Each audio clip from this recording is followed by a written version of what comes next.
have been married to Andrew for 5 years, known by everyone as the perfect Mrs. Liu, always proper and graceful. I even earned the title of #1 perfect wife from a gossip magazine. Everyone envies me for marrying a good husband, but they have no idea what kind of role I actually play in this marriage. For 5 years, he remained distant and indifferent, and slowly, my passion for chasing him faded away. I know I was never that person in his heart, the one he could never let go of, so I asked for a divorce and moved out. But a week later, he cornered me at the door of my new home. Divorce? He looked at me, his eyes red. Alicia, say that again? Chapter 1. This afternoon, Secretary Lee sent me a message. Madam, Mr. Liu has a business dinner tonight and will be home around 10:30. I stared at my phone for a while before replying. All right.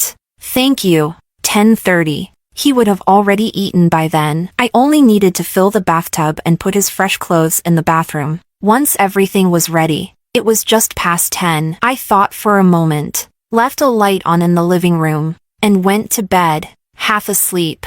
I heard the door open, water ran in the bathroom, and as I drifted off, the mattress beside me suddenly sank. Warmth pressed against my cool back. I turned my head drowsily, and his lips found mine precisely. Why are you sleeping so early? He whispered hotly in my ear. Just tired, I murmured, trying to push him away, but he wouldn't budge. Forget it. After he was satisfied, it was late into the night. He fell into a deep sleep, but I couldn't fall back asleep. I got up, poured myself a glass of red wine, and sat alone in the living room, staring at the wedding photo on the wall. When would be the right time to bring up the divorce? Chapter 2. I met Andrew in college. Back then, he was the perfect golden boy, great family, smart, handsome, flawless in every way. It was only natural that I developed feelings for him. I wasn't afraid of anything back then, and I was shameless. Unfortunately, after 2 semesters of chasing him and doing countless silly things, I still couldn't win his heart. I remember a snowy day when I had knitted a scarf for him and waited for him outside the boys' dorm, only to hear him say coldly, "Alicia, stop looking for me. I have someone I like." I refused to accept it at first, thinking it was just an excuse, until one day, I saw her, Margarita. I watched as he gently took off his coat and draped it over her, whispering softly to comfort her as she cried, tenderly stroking her hair, and then, he gently lifted her chin and kissed her. That was when I knew Andrew could be gentle, could worry and care deeply for someone. But that someone wasn't me. Word spread quickly around campus about Andrew and Margarita, the perfect golden boy, and the poor scholarship student, and Margarita became the subject of rumors and gossip. Andrew even managed to get the school forum shut down to protect her. Yet, such a passionate love didn't have a perfect ending. Andrew never told me why they broke up, but I heard it was because he wanted Margarita to marry him after graduation, and she refused. She said she didn't want to depend on a man and wanted to carve out her own path. Many people had seen them arguing on campus, fighting,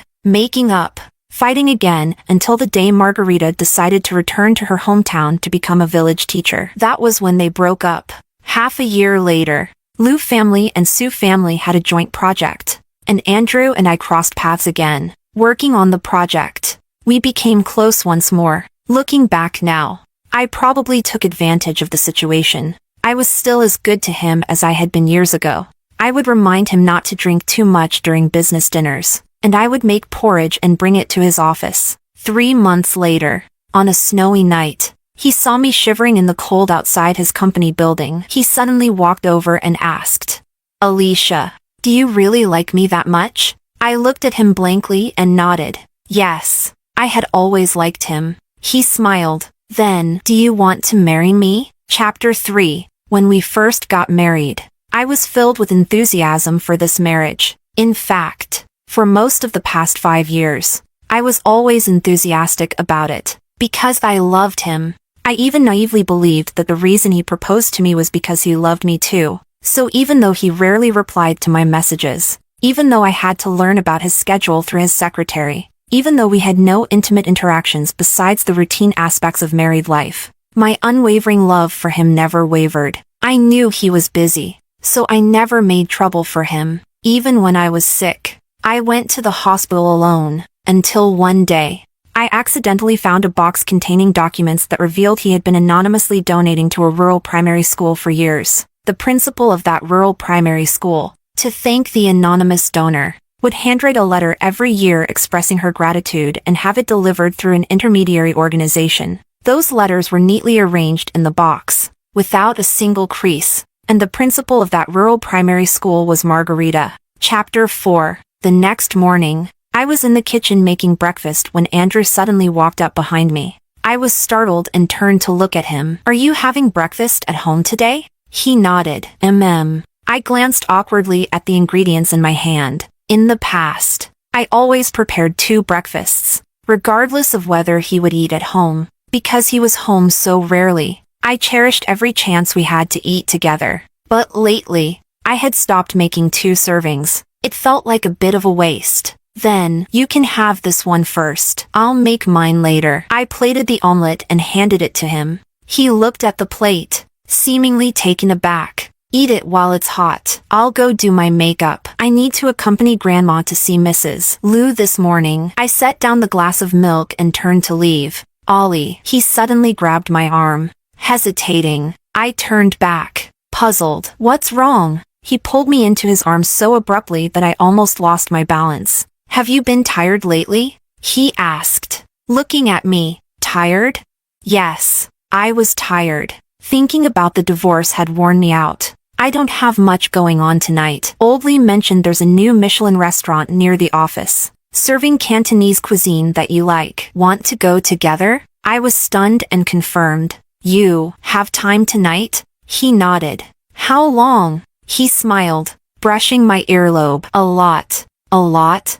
I suddenly felt happy. "Really?" He smiled. "Of course." "Great. I'll come to the office tonight to meet you." I jumped off him, feeling much lighter. He had time. Wonderful. It meant that tonight I could finally talk about the divorce. Chapter 5. However, that evening, I still didn't get to see Andrew. He broke his promise. At 5 in the afternoon, just as I was about to leave, I received a message from Secretary Lee. Andrew had something come up and couldn't make it to dinner. This had happened countless times over the past 5 years, so I was used to it. I changed out of my clothes and prepared dinner for one. After eating, I sat by the window, watching as the sky gradually darkened. I picked up my phone and idly scrolled through short videos. And then, in a trending local video, I saw Andrew. He wasn't alone. Margarita was there too. They sat across from each other, with the background showing the cafe on the first floor of Andrew's company. The video seemed to have been taken by one of Andrew's employees, who excitedly narrated, "Look at the perks of working at our company. You can run into our big boss and the famous educator Principal Lin having coffee together after work. Principal Lin looks even better in person than on TV. I really want to ask her for an autograph." The video was posted 5 minutes ago. The comments were full of compliments. "Handsome boss and beautiful teacher, such a lovely sight. I'm so jealous of the person who took this. Girl, is your company hiring? I want to work there too." I watched the video for a while and then turned off my phone. So, Andrew broke his promise because of Margarita. For some reason, even though I was his legitimate wife, it felt like it was only natural that he would break his promise because of her, even after 5 years of marriage. What did it mean?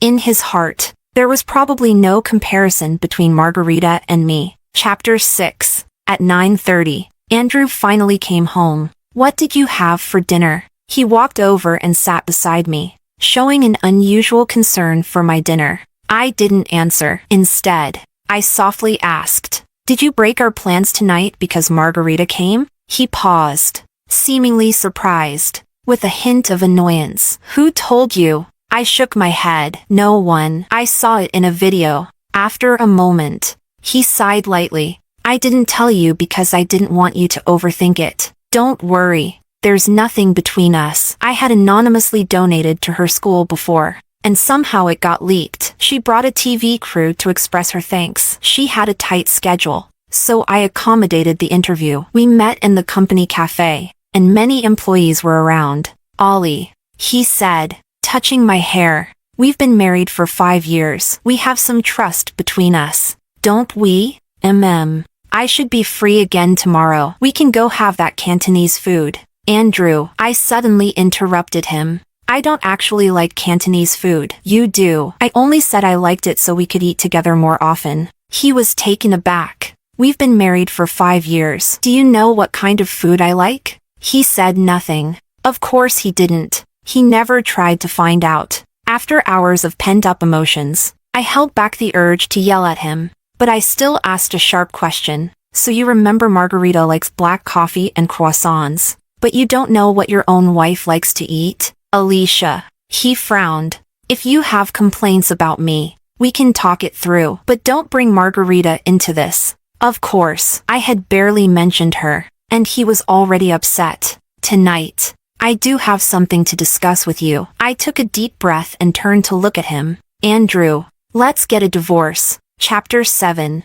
The silence hung in the air for about a minute. Alicia. Andrew leaned back slightly. Do you know what you're saying? I do. Divorce isn't something you can just say lightly. I know. The silence continued. After a while, Andrew pinched the bridge of his nose, his voice tinged with helplessness. Maybe my tone earlier wasn't great, but you're talking about divorce just because I met with Margarita once? I bit my lip, feeling like he missed the point. If I really wanted to cheat, I wouldn't do it this way. You know how I operate after 5 years of marriage. Yes, I did know. If he wanted to do something, he'd do it flawlessly. If he wanted to achieve something, he'd plan everything to guarantee success. But did he know me? Did he ever love me? After seeing the video tonight, the sense of inferiority I'd felt during college, when faced with Margarita, came rushing back. The truth was right in front of me. As long as Margarita was in the picture, Andrew would never see me. But as an adult, still obsessing over love seemed almost laughable. I just feel that after all these years, we're not really suited for each other. You could have better options. What's not suited? He seemed amused, naturally reaching out his hand. You've been doing great these 5 years, but I don't want to continue. I avoided his hand, moving to the side. Andrew's hand hung in midair. I've already prepared the divorce papers. Alicia. He suddenly interrupted.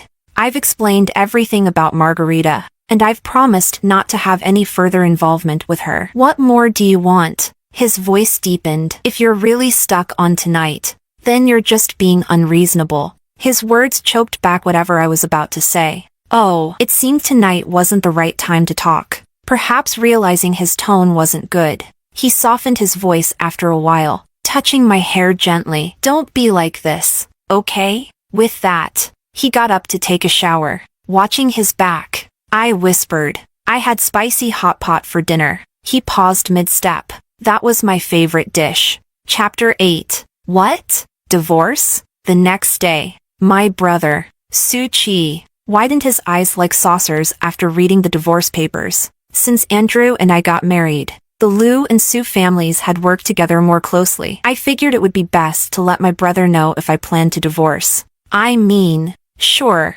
when you first got married, it seemed like he was kind of forced into it, but I thought you two were always so loving after that. Andrew treats you well. My brother spoke while swinging his golf club. What did you say? Forced into it? Brother? Well, he rubbed his forehead, seemingly regretting his slip of the tongue. 5 years ago, didn't the Liu family need a large sum of money to get through a tough period? You were always hanging around him. So when Andrew came to me, I might have hinted. Just a little. I stared at him, dumbfounded. What did you hint? My brother looked away, uncomfortable. I told him that if we became in-laws, I'd definitely help with the funding. I stood there, feeling my blood run cold. Sis? My brother looked at me, concerned. What else? My nails dug into my palm. What else don't I know? He hesitated. Brother, I'm getting a divorce. There's nothing left to hide. It's nothing major. Just, on your wedding day, Andrew's ex-girlfriend showed up. I stared at him in shock. She wanted to see Andrew, but I was afraid of causing a scene. So I told her you two were very much in love and that Andrew wouldn't want to see her. I sent her away. He scratched his head. There were also some Liu family members there, So I'm not sure if Andrew even knew she came. So that was it. That was the truth. I thought he proposed to me because he had some feelings for me. But this marriage was something he did for his company. For the Liu family, a sacrifice he made. That night, 5 years ago, when he asked, Alicia, do you really like me? It meant this. Do you like me enough to force me into this marriage? So he married me, but he drew a line between us. He never allowed me to cross it. When we first got married, I loved messaging him, asking when he'd come home, if we could go out over the weekend, and sharing every little thing in my life with him. But he rarely replied. If there was something urgent, he'd have his secretary contact me. Gradually, I spoke less. I stopped bothering him. Even my primary contact became Secretary Lee. We had a normal married life. He would whisper sweetly in my ear, calling me Ollie over and over. I always thought that was proof of our love. But I had mentioned having children several times, though he never outright refused. He always made sure to take precautions. Looking back now, I doubt he ever planned to have children with me. After all, I was just Mrs. Liu, nothing more. Last night, he asked why I still wasn't satisfied. Even after he promised not to have anything to do with Margarita, the two of them had a chance to start over on our wedding day. But because of me, they missed that chance, perhaps forever. How could I, the villain, ask for anything more? But when I fell in love with him, it wasn't supposed to be like this. When he was with Margarita, I envied her, but I never wanted to be a third party, let alone break them up. I loved him, and I wanted what was best for him. Yet he chose to punish me, for 5 long years. Chapter 9. I walked aimlessly through the streets, and before I knew it, I found myself outside Andrew's office building. The divorce papers were still in my bag. I decided to send a message to Secretary Lee, telling him I was at the office to see Andrew. I wanted a divorce. I didn't want to drag it out any longer. As I walked into the lobby, I saw Margarita. She was smiling and speaking with the receptionist. When she heard my footsteps, she turned and saw me. She looked thinner than in the video, slightly tanned, and though she wore a simple jacket and jeans, she exuded confidence, maturity, and composure. Long time no see. She nodded at me. We went to the cafe on the first floor together. I didn't expect to find croissants and black coffee that taste just like the ones from our college cafe here. It brings back memories. She smiled. College days were wonderful. She began telling me about her experiences over the past few years. She truly was impressive. After returning to her hometown to work as a rural teacher, she helped many children who were out of school. The school was now on the right track, and she had become well known. You're amazing, I said sincerely. She smiled. People only see the glamorous side. Back then, I struggled a lot. She took a sip of her coffee. Actually, I came to see Andrew on your wedding day. My hand holding the cup instantly went cold. Back then, I was arrogant because I knew I was loved. I recklessly made the decision to break up with him, and it hurt him. But after I went back to become a rural teacher, I realized how big the gap was between idealism and reality. Many things were much harder than I imagined. I nearly gave up so many times. In my lowest moments, I wanted to give up everything and come back to him. But then I heard you two were getting married. I'm very sorry, I said. She looked startled. I didn't know you came that day. She looked down, saying nothing. I'm planning to divorce Andrew, I said. Meeting her eyes, Margarita's eyes widened. Don't joke about that, she said, suddenly smiling. Over the years, I've seen you often in the media. People always praise you as the perfect Mrs. Liu. I'm serious. Can I ask why? She said softly after a long moment. Why do you want a divorce? I shook my head. Why? Because I'm tired. I also want someone who loves me enough to let me be selfish just once. Chapter 10. Just then, a familiar voice called out from the entrance of the cafe, Ollie. Margarita and I both turned around. It was Andrew. He walked over quickly, pausing briefly when he saw Margarita, then frowned as he looked at me. Why did you suddenly come to the office? Seeing his expression, I immediately understood. He probably thought I had come specifically to cause trouble for Margarita today. Andrew, Margarita also stood up. I'm sorry for intruding again. I have a few education charity projects to discuss with you, the ones I mentioned before. Since I have some time today, I thought I'd come by. All right. I'll have my secretary take you upstairs. With that, Andrew called over Secretary Lee, who was standing by the door, and had him take Margarita away. I thought he would follow them, but to my surprise, he remained in place, looking at me. I was puzzled. Was he planning to send Margarita away just to settle accounts with me in public? This favoritism, it was too obvious, too out of place. Left with no choice, I decided to explain first. Andrew, it's not what you think. Are you feeling unwell? I was stunned, not quite understanding. He had already stepped closer and taken my hand. You look so pale, and your hands are freezing. Chapter 11. Several Lu employees walked by, sneaking glances and whispering to each other. Suddenly, I realized why he was acting so out of character. Andrew and I rarely appeared together in public, especially in informal settings like this. He was probably worried I might confront Margarita, so he sent her away and put on a show of affection in front of the staff to prevent any rumors that could harm her reputation. I didn't mind, since we were getting a divorce anyway. Helping him and Margarita put on an act didn't bother me. Besides, if he was in a good mood, maybe the divorce would go more smoothly. Thinking this, I looked up and gave him a polite smile. I'm fine. Don't worry. You have business to discuss with Principal Lin, so go ahead. I'll leave now. With that, I pulled my hand away, picked up my bag, and prepared to leave. But he stopped me, frowning. Where are you going? I paused. He pulled me closer and suddenly pressed his hand to my forehead. You have a slight fever. I'll take you to the hospital. Chapter 12. Andrew pulled me into the car, leaving me feeling a bit exasperated.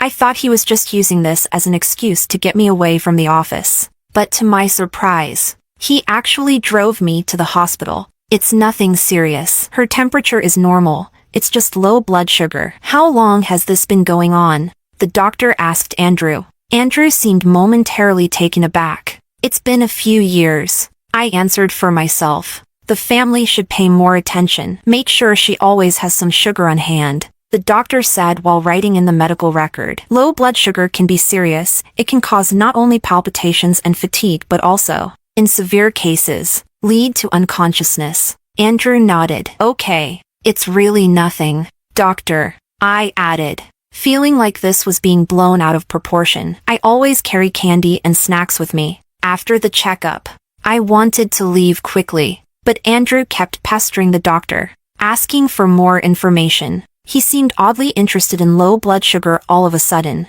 On the way out of the hospital and to the parking lot, Andrew held my hand tightly the entire time. After all the fuss, I actually started to feel a bit dizzy. Once we got into the car, I took out a grapefruit candy from my bag, unwrapped it, and popped it into my mouth. The air inside the car was stifling. I closed my eyes. I wasn't sure how long we drove until the car finally stopped. Are we there? I asked groggily. Red light. Oh. Silence filled the car for a moment before he suddenly asked softly, why didn't you ever tell me? I looked at him, confused. I didn't understand what he was asking. You've been unwell. It can't be the first time, he said, pulling over to the side of the road. Why didn't you tell me before? I did, I said quietly. What? He seemed stunned. When we first got married, there was a week when you came home late every night. On Friday, I had low blood sugar and was lying in bed. I texted you, asking if you could come back early and buy me some candy. I smiled. You didn't reply. You probably forgot, after all. I sent you so many messages back then. Forgetting is normal. And another time, you might remember this one, we were doing an interview for a magazine, and the reporter accidentally knocked over my bag on the couch, spilling all the candy and snacks on the floor. You weren't happy about that. After the interview, you specifically told me not to carry so much useless stuff in my bag. Why didn't I tell him? Because he never gave me the chance to act vulnerable around him. And I was always afraid that any little flaw of mine would become a reason for him to dislike me. He didn't like candy and snacks, so I kept them in the inner pocket of my bag, out of his sight. He didn't like weakness, so I tried my best to seem mature and independent. Ollie, he suddenly took my hand. I actually found a Sichuan restaurant. I wanted to take you there tonight. His hand seemed to tremble slightly. But since you're not feeling well, let's go somewhere lighter instead, okay? I shook my head. I want to go home and have some porridge. You don't need to stay. Go back to the office. Ollie, I have time tonight. He insisted. I couldn't help but remind him. But Margarita is still waiting for you at the office. The deputy can handle that. I looked at him, confused. So, you really are free tonight? He nodded. Yes, I'm free. Then, I thought for a moment. Since you're free, let's go home. He nodded, a hint of joy flashing in his eyes. All right, let's go home. I suddenly felt happier too. When we get home, let's have a proper talk about the divorce. Chapter 13. For the rest of the drive, Andrew didn't say a word. He was a perceptive man, and I think by now, from last night to today, he understood that I was serious about the divorce. When we got home, I calmly took out the divorce papers. He looked at them, his eyes growing colder. Who helped you draft this? Suchi? I paused for a moment. No one. I did it myself. I hesitated. I spent a month on it, trying to consider everything. The divorce won't affect you or the Liu family. I'll only take the dowry I brought with me when we got married. If there's anything else you'd like to add, we can discuss it. He suddenly let out a bitter laugh. A month? You've been thinking about divorce for a month? I know you're busy, so I wanted to prepare everything before talking to you. I paused again and added, this way, we can do it quickly, without wasting your time. I don't agree. He pushed the papers back to me. I froze. Which part do you disagree with? I flipped through the papers, feeling confused. Is it the clause about shares? I've already made the biggest concession I can. If I ask for any less, I'm afraid my brother will. He suddenly pressed his hand on the papers. I don't agree to the divorce. He looked at me, speaking each word clearly. Our eyes met, and he seemed very serious. Why? As soon as I asked, I realized, oh, is it because you think I've done well these past 5 years, and you're afraid your next wife won't be as competent and might face criticism? You don't need to worry about that. Although it's exhausting, as long as she's willing to put in the effort, she'll do fine. I thought about it and went to the bookshelf, taking out 5 notebooks. These notebooks contain details on social etiquette, dealing with the media, what to say and not to say in different situations, and what to wear. I can hand these over to your future wife, and if she ever needs help, she can come to me anytime. Ollie, he suddenly raised his voice, sounding as if he was suppressing anger. I looked at him, confused. What do you think of our marriage? What do you think of me? Am I just another job to you? I said nothing, turning my gaze to the window. How could it be just a job? It was because I valued our marriage so much that I worked so hard to be the perfect supportive wife. But now, what was the point of saying any of this? Ollie, he sighed, taking my hand from the table. You need to understand. This isn't a job. We're husband and wife. But apart from sharing a bed, there's nothing about us that feels like a real marriage. He paused. The number of times we have meals together each month is fewer than I can count on one hand. I send more messages to Secretary Lee than I do to you. I may not know what other marriages are like, but I know that this isn't what I want. I gently pulled my hand away. Andrew, I've thought a lot about this recently. There's nothing wrong with you in this marriage. I was the one who pursued you, who wanted to marry you. You've never cheated on me. You've never treated me badly. And your parents have always been kind to me. The problem is that I've always had unrealistic expectations for this marriage. Life could go on like this, but I believe we should be with someone we love and who loves us back. After all, being with someone you truly love would make you happier, wouldn't it? He stared at me, stunned. Someone I truly love? He suddenly asked. Who do you think that is? I shook my head. I don't know. But no matter who it was, Margarita or someone else, it wasn't me. Chapter 14. The next morning, I moved out of our house and returned to an apartment I had bought before getting married. The previous night, We had sat in silence for a few minutes before Andrew got up to take a call and then left the house. He didn't come back all night. He took the divorce papers with him. I assumed that meant he agreed to the divorce. After all, it didn't cost him anything. The wedding ring on my left hand was the only gift Andrew had given me in 5 years. Before leaving, I took it off and left it on the bedside table. I had barely finished packing when my brother called. "What's going on? Why did Andrew call me first thing this morning to ask what kind of candy you like?" My brother's voice was full of exasperation. "Are you getting divorced or not?" I paused. "Yes, brother." I thought for a moment and asked, "Does our family still own that small media company that's been struggling?" My brother confirmed, "It's been unprofitable for years. I was thinking of cutting our losses and shutting it down." Then, I looked out at the vast blue sky from the 26th floor window. "Could you give it to me?" Chapter 15. In the early evening, I unexpectedly received a message from Andrew. "I'll pick you up for tonight's gala." I stared at my phone, feeling a bit dazed. Messages like this usually came from Secretary Lee. "No need. I'll go by myself while we're going through the divorce process. I'm not staying at home. I've moved out." There was no reply after that. It made sense. But an hour later, when I went downstairs to get my car, I saw Andrew. I didn't know how long he'd been waiting there. He looked tired, with bloodshot eyes. I'd never seen him so disheveled. "Why are you?" His eyes seemed to brighten at the sight of me. He walked over quickly and grabbed my hand, but then froze. "Where's your ring?" he asked. I took it off. "Why? We're getting divorced. I don't need it anymore." "Alicia!" His voice carried a restrained anger. "I haven't agreed to the divorce." I blinked at him in confusion. "You haven't agreed? You didn't say you disagreed last night. You even took the divorce papers." He looked at me for a long moment, then pulled me closer, seemingly helpless. "Not saying no means yes? Who taught you that logic?" "Ollie." After a while, he rested his forehead against mine, sighing softly. "I don't want a divorce." Chapter 16. Andrew said he didn't want a divorce. I had imagined countless obstacles on the path to divorce: my brother, Andrew's parents, property division, but I never expected to fail at the first step. He didn't want to. I was almost frantic. "Why not?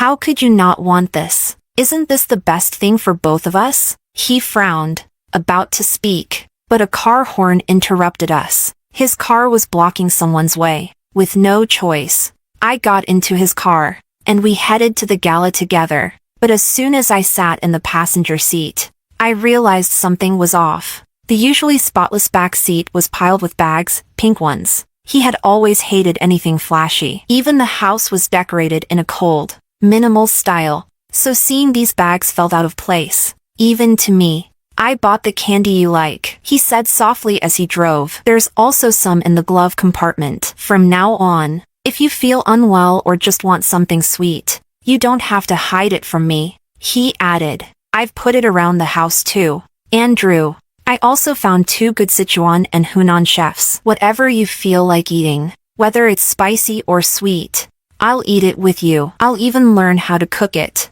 I'll try to come home earlier from now on, to have dinner with you. On weekends, whatever you want to do, movies, amusement parks, I'll go with you. You don't have to force yourself to attend social events if you don't want to. If what bothers you is margarita, I can explain. Over the years, the company has been doing charity work in education, but I didn't choose the schools. The office made those decisions after evaluating the options. It was just a coincidence that Margarita's school was chosen. I only found out recently. The letters of thanks were always handled by the office. I hadn't seen them until a few days before you did. My father heard about them, so I asked the office to organize them to bring to him over the weekend. The croissants and black coffee. He sighed. One of the cafe employees used to work at the university cafe. When he lost his job, I offered him one here. Margarita used to work at the university cafe too, so he remembered her and her preferences. Maybe my attitude that night led you to misunderstand,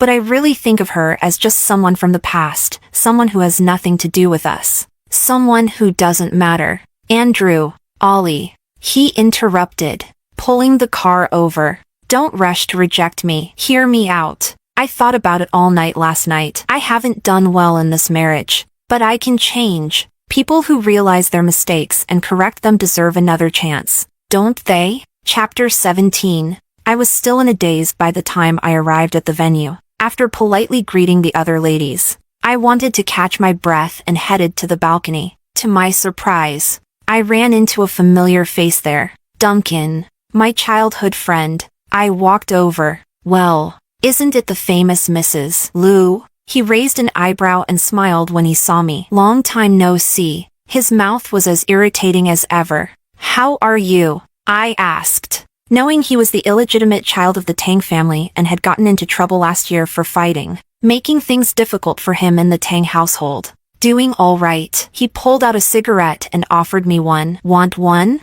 I hesitated. Better not. Quit smoking. Huh?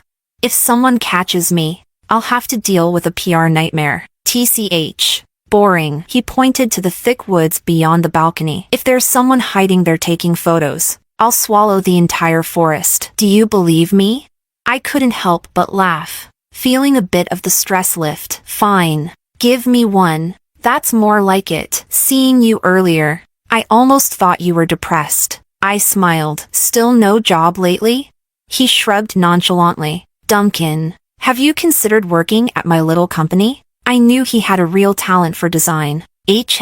What's this? Mrs. Liu is stepping out into the working world herself now. He raised an eyebrow. Too tired to argue with him, I picked up my phone and sent him the company info. The company is still getting back on its feet, so the salary isn't great, but I really hope you'll consider joining. Got it. He scratched his ear but suddenly looked past me toward the doorway. I turned around and saw Andrew. My first instinct was to quickly stub out the cigarette. Andrew didn't smoke, and he disliked the smell. He came over, frowned at Duncan, then looked at me. Why are you smoking? It's not good for your health, he said softly. Duncan glanced between the two of us. You didn't know she smokes? Duncan suddenly spoke up. She started 5 years ago. Andrew froze. Buddy. Duncan stepped forward with a smirk, patting Andrew on the shoulder. You've been married for 5 years, right? Don't tell me I know your wife better than you do. Chapter 18. Duncan left, and I was alone with an obviously upset Andrew. Listen, I sighed. Don't misunderstand. I didn't mean to hide it from you. It's just that when we first got married, I had to deal with all those society ladies and the media. Sometimes the pressure was so much I couldn't sleep. So when I was home alone, I smoked a little. The more I explained, the worse his expression became. I thought for a moment and added, Duncan and I checked earlier. No one's hiding, so you don't need to worry about any PR issues. You think I'm worried about someone taking pictures of you smoking? He said abruptly. I froze. Aren't you? He sighed. Ollie, have I disappointed you that much? I paused, not quite sure how to answer. Disappointed? Of course, I was. The more I had hoped, the more I had been let down. But after so many disappointments, you get used to it. Now that we decided to get divorced, what was the point of these pointless accusations? I shook my head. No, I haven't been disappointed. And besides, I don't really smoke anymore. I don't have that kind of social pressure. So, you can talk about your stress with Duncan but not with me? I was taken aback. If I had to say, can we really talk about everything? I asked. He nodded. Well, my only stress right now, I said, looking up seriously, is whether we can get our divorce done smoothly, and the sooner, the better. Andrew's face darkened. I felt exasperated. He was the one who wanted me to say it. After a long moment, he took my hand. Only one thing, he said. Ollie, only the divorce is not happening. Chapter 19. After that day, Andrew changed a lot. While I was working at the new company, I often received gifts from him, sweets, flowers, home-cooked meals, and, of course, the man himself, showing up unexpectedly from time to time. The younger people at the office, unaware of our impending divorce, would praise him, saying my husband really knew how to show his love. Only Duncan, who had joined my company, would smirk knowingly every time he saw the things Andrew sent. He'd shake his head as he smiled. A month later, we were working on a project bid, and Duncan and I had been pulling long hours for several days to fix a small detail. When it was finally finished, I stretched and glanced at Duncan, who looked just as relieved. He usually took work pretty casually, and I'd never seen him so serious before. I laughed. Duncan looked at me, puzzled. I explained with a smile. I feel like I've accidentally found a hidden gem. Duncan chuckled. It's more like I'm gracing you with my presence. Sure. I gave in to his attitude. Standing up. Let's go. It's late. Want to grab some supper?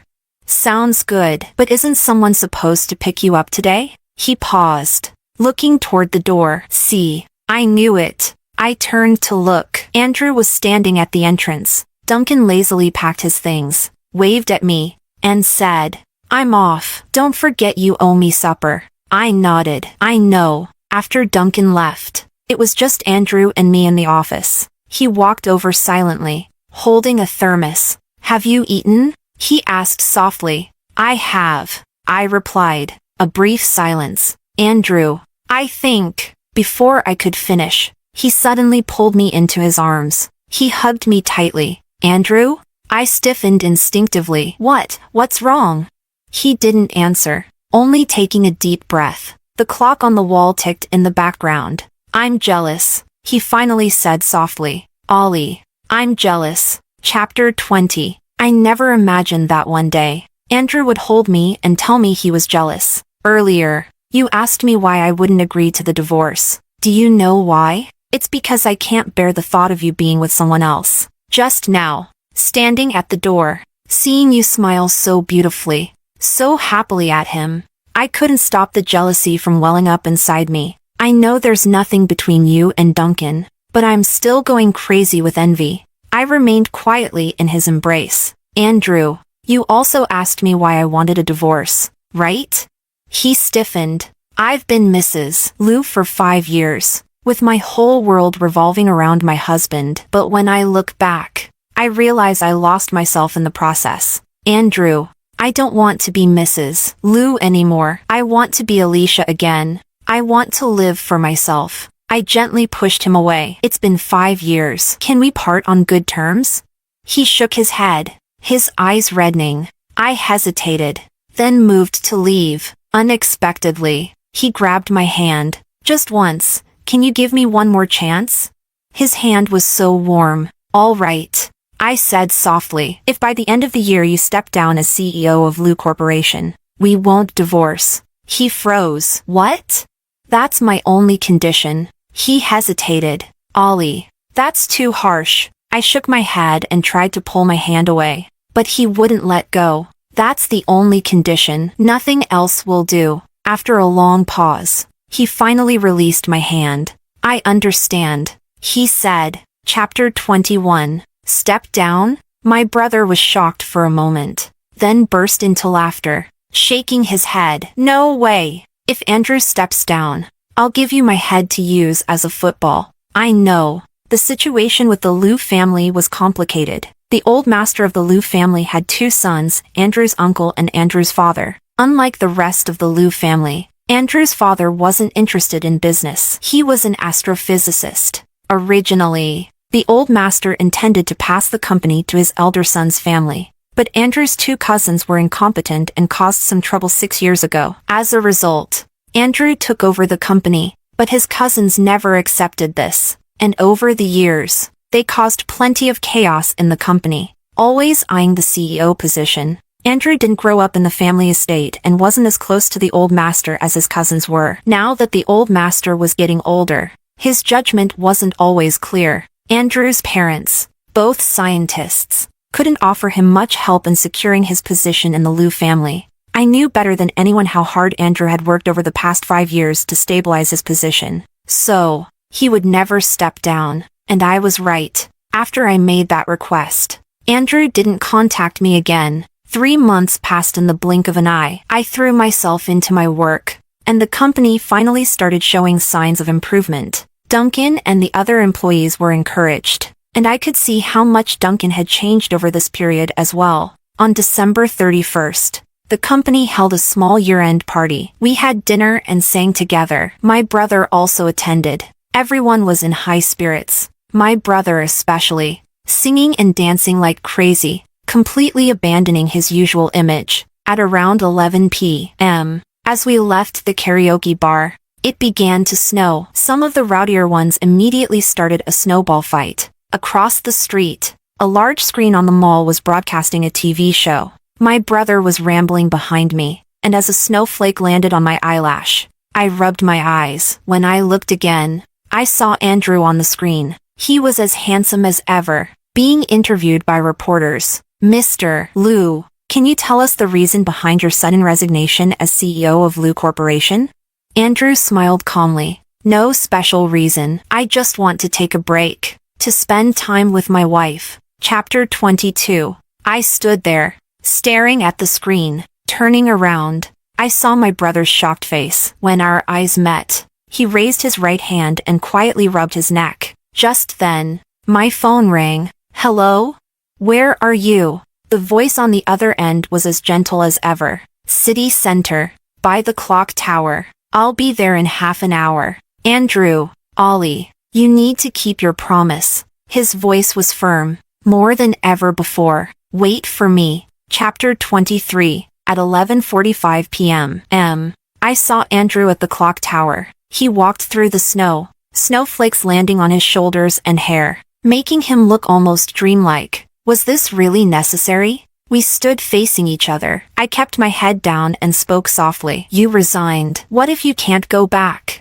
He shook his head and smiled easily. If I can't go back, then I can't go back. I looked away. 5 years of hard work, and you're just throwing it all away. Such a reckless move. He smiled, his eyes crinkling at the corners. So, you are worried about me, aren't you?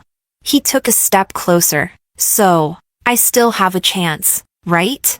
Andrew, he handed me a stack of papers. It was the divorce agreement. I froze, confused, and looked at him. These past 3 months, while I was processing my resignation, I thought about a lot of things. Ollie, I've stepped down, but I don't want to force you to stay in this marriage. He paused. I've already signed the divorce papers. If that's the case, then why did you resign? I was even more confused. No businessman makes a bad deal. He smiled. I want to exchange my resignation for something else. Is that okay?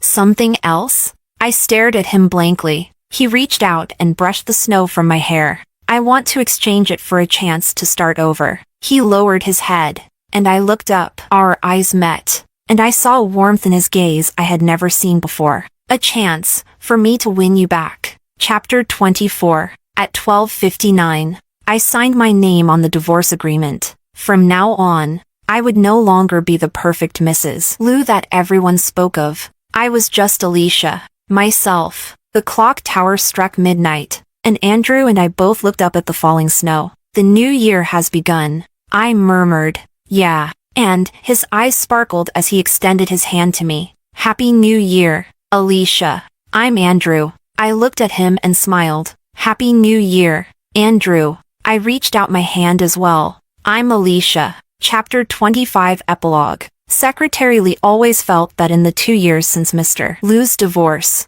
his workload hadn't really lightened much, because Mr. Liu was still very busy. It's just that before, Mr. Liu was busy with work, but now he was busy dating, and Secretary Lee couldn't help but think that Mr. Liu's relationship with his ex-wife seemed to have improved after the divorce. Take now. For instance, he had come to the mall to deliver Mr. Liu's car keys, only to find him sitting in the soft seating area of the mall's atrium, gently coaxing his ex-wife in his arms. Stop it, he heard her say softly, shaking off Mr. Liu's hand. But Mr. Liu wasn't angry at all. He just kept gently stroking her hair. Let me blow on it for you. Just leave me alone. She pouted. If I don't, your eyes will be swollen like little buns tomorrow. Mr. Liu's voice was terrifyingly gentle. When we get home, I'll roll an egg over them for you. How does that sound? Secretary Lee clicked his tongue twice in his heart. Clearly, Mr. Liu had done something to upset his wife. But the next second, He heard her sobbing. "It's your fault. You dragged me to watch that tearjerker. We shouldn't have come." "Wait, what? Just because of a movie?"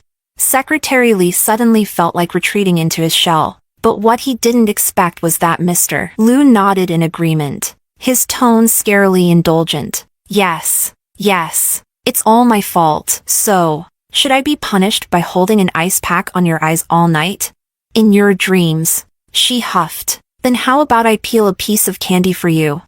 Secretary Lee felt that if he kept watching this PDA, he'd have the urge to poke out his own eyes. He quietly retreated 5 meters away. After all, the old Mr. Liu and Mrs. Liu weren't like this. During their 5 years of marriage, Mr. Liu rarely spoke, and Mrs. Liu was always calm and composed. To outsiders, they seemed like the perfect couple. But Secretary Lee knew better. Their relationship hadn't been that close. Even he, as an outsider, could sense that something was off in their marriage. He'd once heard that Mr. Liu had a girlfriend in college, but when that woman left him to pursue her dreams just as he was taking over the family business and needed someone the most, it deeply hurt him. After that, it seemed Mr. Liu became wary of giving his heart to anyone again, even to his wonderful wife. Still, Secretary Lee believed that Mr. Liu did care for her. Back then, Mr. Liu would often pause in the middle of working and ask, "What's my wife's schedule today?" After Secretary Lee reported her plans, Mr. Liu would nod and go back to work. Once, Secretary Lee had even dared to suggest, "Mr. Liu, maybe you should send her a message." But Mr. Liu just stared at his phone for a long time, ultimately never picking it up. Perhaps their long-established habits were just too ingrained. Even though Secretary Lee could see that Mr. Liu was growing more and more attached to his wife, the couple still maintained their usual distance. Secretary Lee had always thought that something would go wrong sooner or later. And sure enough, one evening Mr. Liu returned to the office from home, looking utterly despondent. "Lee," his voice was barely audible. "Do you think when a wife suddenly asks for a divorce, she might just be saying it in the heat of the moment?" Secretary Lee was startled. "Not necessarily. My wife often threatens to divorce me when we argue. Once she even tore up our marriage certificate, twice, but the next day, I apologized, and she forgot all about it." Mr. Liu's eyes lit up with a glimmer of hope. But Secretary Lee thought for a moment before deciding to be honest. "I don't think Mrs. Liu would bring up divorce lightly." That statement hit Mr. Liu hard. The little spark of hope in his eyes was extinguished in an instant. That night, Mr. Liu sat in the office all night long. It seemed like from that night on, Mr. Liu began to change. He started asking where he could find good Sichuan chefs, asked how Secretary Lee managed his own relationship with his wife, asked all sorts of little things that he never used to care about. He even started calling and texting Mrs. Liu frequently, something he'd never done before. When Mrs. Liu went to work, Mr. Liu would often visit her. Secretary Lee found this quite heartening. Mr. Liu recognized his mistakes and was actively working to fix them. But still, the couple got divorced. What Secretary Lee didn't expect was that after the divorce, they started dating again. After resigning from his position as CEO, Mr. Liu devoted all his time to Mrs. Liu. She was always busy with work, so Mr. Liu would deliver meals to her every day, driving her to and from the office. Eventually, Mrs. Liu got so fed up that she told him she wasn't interested in dating an unemployed man. So, Mr. Liu, who had left Liu Corporation for his wife, rejoined Liu Corporation for her as well. Secretary Lee knew that Mrs. Liu had said that on purpose. Even he thought it was a shame for Mr. Liu to leave the company. So of course, his wife, who had supported him all along, must have felt the same. But Mr. Liu, since they started dating again, had become a bit possessive. Like the day Mrs. Liu texted Secretary Lee, saying she would drop by the company later to pick something up. Being considerate, Secretary Lee immediately informed Mr. Liu. To his surprise, Mr. Liu wasn't pleased. "I texted her 3 hours ago, and she hasn't replied." He frowned. "Why would she text you instead?"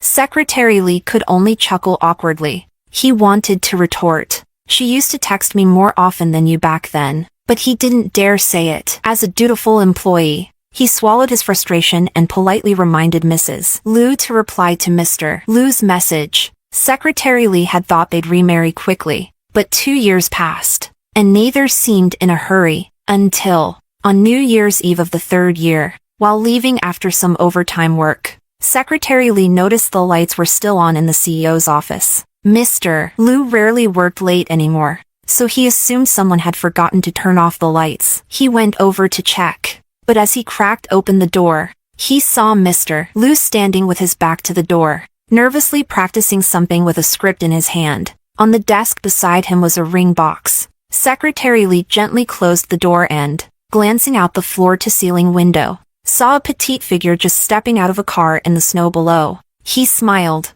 realizing he had accidentally stumbled upon something big. As he walked toward the elevator, he glanced back at the CEO's office. "Good luck, Mr. Liu," he whispered, "wishing you success."